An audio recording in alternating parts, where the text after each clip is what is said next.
Joel 1. The word of the Lord that came to Joel, son of Pethuel. Hear this, you elders. Listen, all you inhabitants of the land. Has anything like this ever happened in your days or in the days of your ancestors? Tell your children about it, and let your children tell their children, and their children the next generation.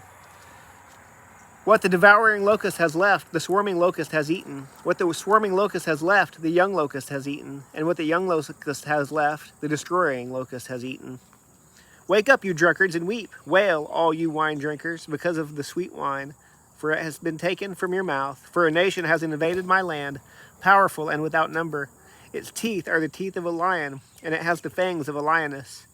It has devastated my grapevine and splintered my fig tree.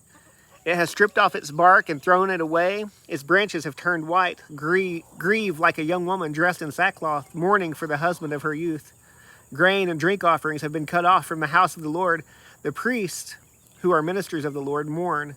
The fields are destroyed, the land grieves. Indeed, the grain is destroyed, the new wine is dried up, and the fresh oil fails. Be ashamed, you farmers, wail, you vine dressers, over the wheat and the barley, because of the harvest of the field has perished. Because the harvest of the field has perished. The grapevine is dried up, and the fig tree is withered. The pomegranate, the date palm, and the apple. All the trees of the orchard have withered. Indeed, human joy has dried up.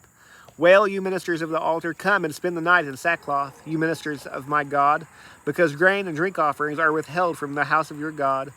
Announce a sacred fast, proclaim an assembly, gather the elders and all the residents of the land at the house of the Lord your God, and cry out to the Lord. Woe because of that day, for the day of the Lord is near, and will come as devastation from the Almighty. Hasn't the food been cut off before your eyes? Joy and gladness from the house of our God. The seeds lie shriveled in their casings, the storehouses are in ruin, and the granaries are broken down. Because the grain has withered away, how the animals groan, the herds of cattle wander in confusion, since they have no pasture. Even the flocks of sheep and goats suffer punishment. I call to you, Lord, for fire has consumed the pastures of the wilderness, and flames have devoured all the trees of the orchard.